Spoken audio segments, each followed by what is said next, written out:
Hello friends, இன்றைக்கி நம்ம ஏக் திவானாவோட continuous part தான் வந்து பார்க்க போகிறோம். பார்ட் 2 வந்து நம்ம இன்றைக்கி பார்க்க போகிறோம். நம்ம ஹீரோவும் ஹீரோயினியும் ஹாஸ்பிட்டல்லேருந்து பேசிகிட்டு இருக்கிறாங்க. அப்போ இருந்துட்டு நம்ம ஹீரோயினி கேட்குறாங்க, விஜய் எனக்கு ஸ்டார் கசஸ் ஃப்ளவர்னால் எனக்கு ரொம்ப பிடிக்கும், எனக்காக நீங்கள் அதை கொண்டு வர முடியுமா அப்படின்னு சொல்லி கேட்குறாங்க. நம்ம ஹீரோயினி கேட்டதும் நம்ம ஹீரோவுக்கும் ரொம்ப சந்தோஷமாயிடுச்சு. ஏன்னா அவங்க கோமாவில் இருந்து வந்ததுக்கப்புறம் இருந்துட்டு ஃபஸ்ட் டைம் கேட்குறாங்க அப்படின்னு சொல்லிட்டு நம்ம ஹீரோவுக்கும் இருந்துட்டு ரொம்ப சந்தோஷமாயிடுச்சு. அதனால இருந்துட்டு நான் கண்டிப்பாக கொண்டு வரேன் சரண்யா, உனக்காக பண்ணாமல் நான் வேறு யாருக்காக பண்ண போகிறேன் அப்படின்னு சொல்லிட்டு நம்ம ஹீரோவோ சொல்கிறாரு. ஹீரோவோ சொல்லிட்டு போகிறாரு. கால் பண்ணி எல்லா ஷாப்லேயும் இருந்துட்டு எனக்கு ஸ்டார் கசஸ் ஃப்ளவர் வந்துட்டு வேணும் அப்படின்னு சொல்லிட்டு நம்ம ஹீரோவோ கேட்குறாரு. கேட்டது இருந்துட்டு சார் இப்போ அது சீசன் இல்லை அப்படின்னு சொல்லிட்டு எல்லா ஷாப்காரங்களும் சொல்கிறாங்க. அந்த இடத்துல வந்துட்டு நம்ம ஹீரோவுக்கு வந்துட்டு ஒரு ஃப்ளாஷ்பேக் போகுது. என்னென்னா நம்ம ஹீரோவுக்கு வந்துட்டு ஒருத்தவங்க வந்துட்டு பொக்கே கொடுத்துருப்பாங்க, ஸ்டார் கசஸ் ஃப்ளவரோட பொக்கே வந்து கொடுத்துருப்பாங்க. ஸோ அதை நினச்சி பார்க்குறாரு. அப்போ இருந்துட்டு ஒரு டஸ்ட்பினில் போட்ட மாரி அவருக்கு ஞாபகம் இருக்கும். சரி, அந்த டஸ்ட்பினை போய் நம்ம ஹீரோவை பார்க்குறாரு. அங்கே பார்த்தா ஒரு விசிட்டிங் கார்டு கிடைக்குது. அந்த விசிட்டிங் கார்டு வந்துட்டு கால் பண்ணி கேட்குறாரு, சார் இது ஃப்ளவர் ஷாப் தானே, எனக்கு ஸ்டார் கசஸ் ஃப்ளவர் வந்து வேணும்னு சொல்லிட்டு நம்ம ஹீரோவை கேட்குறாரு. நம்ம ஹீரோ கேட்டதும் சார் இது ஸ்டார் கசஸ் ஃப்ளவரா, சார் இது ஃப்ளவர் ஷாப் இல்லை, இது வந்து மளிகை கடை அப்படி சொல்லிட்டு அந்த கடைக்காரரும் சொல்கிறாரு. மளிகை கடை இல்லை சார், எனக்கு ஃப்ளவர் ஷாப்புன்னு போட்டிருக்கு அப்படின்னு சொல்கிறேன். சார் ஃப்ளவர் ஷாப்பு ஆக்சுவலி இருந்துச்சு தான், ஆனால் இப்போது இல்லை, அது 2 வருஷத்துக்கு முன்னாடி இருந்துச்சு. ஷாக் ஆகுது. அட்ரஸ் சார், உங்கள் அட்ரஸ் சொல்லுங்கள் அப்படின்னு சொல்லிட்டு நம்ம ஹீரோவும் இருந்துட்டு கேட்குறாரு. கேட்டதும் அந்த கடைக்காரர் சொல்கிறாரு, சார் இது ராய் ஹில்ஸ் காலேஜ் ரோடு அப்படின்னு சொல்லிட்டு அந்த கடைக்காரரும் சொல்கிறாரு. சொன்னதும் நம்ம விஜய்க்கு ரொம்ப ஷாக் ஆயிடுது. இது நம்ம காலேஜ் படித்த ரோடாச்சு, இங்கே எப்படி அப்படி சொல்லிட்டு நம்ம ஹீரோவை யோசிக்கிறாரு. யோசிச்சுட்டு இப்போ நம்ம போய் சரண்யாட்ட என்ன சொல்ல போகிறோம், ஃபஸ்ட் டைம் நம்மக்கிட்ட ஆசைப்பட்டு ஒன்று கேட்டாலே நம்ம எப்படி சொல்கிறேன்னு சொல்லிட்டு நம்ம ஹீரோவோ யோசிச்சுட்டே போகிறாரு. அங்கே போய் பார்த்தா நம்ம சரண்யா இருந்துட்டு, விஜய் நான் உங்ககிட்ட ஒரு ஃப்ளவர் தானே கேட்டேன், எனக்காக இப்படி ரூம் ஃபுல்லாக ஒரு ஃப்ளவர் கொண்டு வந்து அரேஞ்ச் பண்ணி வச்சுருக்காங்க, ரொம்ப தேங்க்ஸ் அப்படி சொல்லிட்டு நம்ம ஹீரோயினியும் சொல்கிறாங்க. நம்ம ஹீரோயினியும் சொன்னதும் நம்ம ஹீரோக்கும் இருந்துட்டு ரொம்ப ஷாக் ஆகிட்டு நம்ம ஹீரோயினியும் இருந்துட்டு அந்த ஃப்ளவரை வந்து ஸ்மெல் பண்ணி பார்க்கலாம் அப்படின்னு சொல்லிட்டு போகிறாங்க. நம்ம ஹீரோயினியும் ஸ்மெல் பண்ணதும் நம்ம ஹீரோயினிக்கு வந்துட்டு பிடிக்கவே இல்லை அந்த ஸ்மெல்லு. அதில் வந்துட்டு ஒரு மாதிரி அவங்களுக்கு வாமிட்டாக வருது. அது டெட் பாடி ஸ்மெல்லாம் வந்துட்டு நம்ம ஹீரோயினிக்கு வந்து வர ஆரம்பிக்குது. ஹீரோயினியும் இருந்துட்டு ரொம்ப கத்துறாங்க, இது அந்த ஃப்ளவரோட ஸ்மெல் இல்லை, இது வேறு ஏதோ ஸ்மெல்லு, எனக்கு சுத்தமாக பிடிக்கல அப்படின்னு சொல்லிட்டு எல்லாத்தையும் போட்டு உடைக்க ஆரம்பிக்கிறாங்க. கையில் வச்சிருந்த ஃப்ளவரோ தூக்கி எறிகிறாங்க. தூக்கி எறிஞ்சதும் விஜயோட அம்மாவும் வந்துடுறாங்க. அவங்க மூஞ்சிலே வந்து பட்டுது. அவங்களுக்கு இன்னும் கொஞ்சம் ஆல்ரெடி அவங்க வில்லி, இதில் இன்னும் கொஞ்சம் நல்ல டென்ஷன் ஆயிடுறாங்க. ஸ்டெப்பில் இருந்துட்டு அம்மா அப்பாவும் சொல்லி கத்திகிட்டே போகிறாங்க.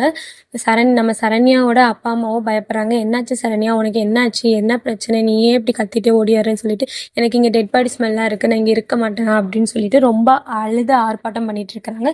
ஸ்டெப்ஸில் இருந்துட்டு கீழே ஓடி போகிறாங்க. ஓடி போகிறப்ப இருந்துட்டு நம்ம ஹீரோவாக இருந்துட்டு பின்னாடியே ஓடுறாரு. சரண்யா நில்லு, உனக்கு என்னாச்சு அப்படி சொல்லிட்டு ஓடுறாரு. நம்ம ஹீரோயினையும் ஒரு ஆம்புலன்ஸில் வந்துட்டு அடிபட பார்க்குறாங்க. அப்போ நம்ம ஹீரோவோ போயிட்டு காப்பாற்றிடுறாரு. காப்பாற்றினதும் சரண்யா உனக்கு என்னாச்சு, நீ ஏன் இப்படி பண்ணிட்டு இருக்கிற, உனக்கு என்ன பிரச்சனை அப்படி சொல்லிட்டு நம்ம ஹீரோவோ கேட்குறாரு.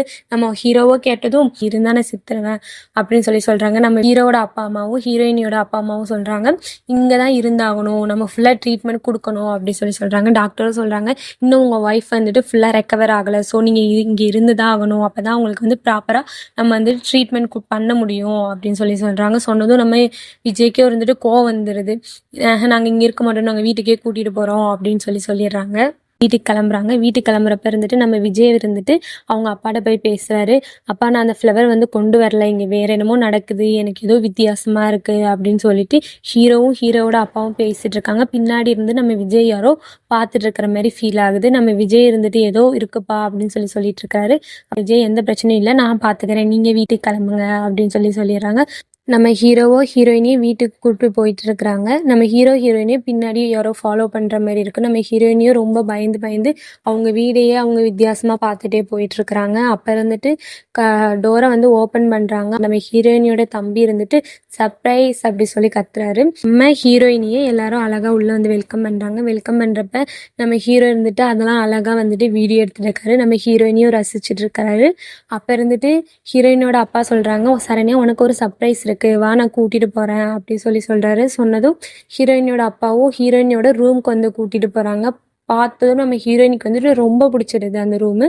ஹீரோயினி சொல்றாரு, "நான் நினைச்ச மாதிரியே இந்த ரூம் இருக்குப்பா, ரொம்ப தேங்க்ஸ்ப்பா" அப்படின்னு சொல்றாரு. இந்த சைடு பார்த்தா நம்ம ஹீரோவோட அப்பா அம்மாவை காட்டுறாங்க. நம்ம கதையின் வில்லியான விஜயோட அம்மா இருந்துட்டு சொல்றாங்க, "நான் அவங்க 2 பேத்தையும் பிரிப்பேன்" அப்படின்னு சொல்லிட்டு ஹீரோவோட அப்பாட்ட சொல்லிட்டு இருக்கிறாங்க. அதுக்கு ஹீரோவோட அப்பாவும் சொல்றாரு, "அவங்களுக்கு இடையில யாரும் வரக்கூடாது, யார் வந்தாலும் நான் அவங்கள சும்மா விட மாட்டேன், நீ அவங்க லைஃப்ல வந்துட்டு தேவையில்லாம போகாத" அப்படின்னு சொல்லிட்டு நம்ம ஹீரோவோட அப்பாவோ அப்படி சொல்றாரு. இந்த சைடு பார்த்தா நம்ம விஜயோ கிளம்பி போறாரு வெளியே. வீட்டுக்கு வெளியே வந்ததும் ஏதோ இங்கே விசித்திரமா இருக்கு, ஏதோ வித்தியாசமா இருக்கு, என்னமோ நடக்குது, என்னன்னு தெரியலன்னு சொல்லிட்டு நம்ம ஹீரோவோ ஒரு குழப்பத்தோட கிளம்புறாரு. கிளம்பி எங்க போறாரு? அந்த ஃப்ளவர் ஷாப்புக்கு, சாரி அந்த மளிகை கடைக்கு வந்து போறாரு. மளிகை கடைக்கு போனா அங்க இருந்துட்டு மளிகை கடை தான். 2 வருஷத்துக்கு முன்னாடி தான் இங்கே ஃப்ளவர் ஷாப் இருந்துச்சு, இப்போ இல்லை அப்படின்னு சொல்லிட்டு அந்த கடைக்காரரோ சொல்றாரு. சொன்னதும் நம்ம விஜயோ குழப்பத்திலே வராரு. என்ன நடக்குது இங்கே? எல்லாமே வித்தியாசமா இருக்கே, எனக்கு ஒன்றும் புரியலை, ஏதோ ஒன்று இருக்கு, என்னன்னு சொல்லி நான் கண்டுபிடிக்கிறேன் அப்படின்னு சொல்லிட்டு நம்ம விஜயோ கோவத்தில் இருந்துட்டு அந்த விசிட்டிங் கார்டை கசக்கி போட்டுறாரு. கசக்கி போட்டுட்டு அவர் இருந்துட்டு கிளம்பி போயிடுறாரு. கிளம்பி போனதும் அந்த விசிட்டிங் கார்டோ அவர் கண்ணாடியிலேயே போய் ஒட்டிக்குது. இப்போ அழகா இருந்துட்டு வீட்டில் வந்துட்டு எல்லாம் டின்னருக்கு வந்து ப்ரிப்பேர் ஆகிட்டாங்க. நம்ம ஹீரோயினிக்கு பிடிச்ச ஃபுட்டை வந்துட்டு வீட்லேயும் சரி, நம்ம ஹீரோவான விஜயும் சரி எல்லாம் பார்த்து பார்த்து அழகாக பண்ணுறாங்க. நம்ம ஹீரோயினியோட அப்பாவோ சொல்கிறாங்க, "உனக்கு இன்னொரு சர்ப்ரைஸ் இருக்குது சரண்யா" அப்படின்னு சொல்கிறாங்க. ஹீரோயினி இருந்துட்டு என்ன அப்படின்னு சொல்லி கேட்குறாங்க. அதுக்கு நம்ம ஹீரோயினியோட அப்பா இருந்துட்டு ஒரு கிட்டாரை எடுத்துகிட்டு வராரு. கிட்டாரை எடுத்துகிட்டு வந்து நம்ம ஹீரோ கையில் கொடுக்குறாரு.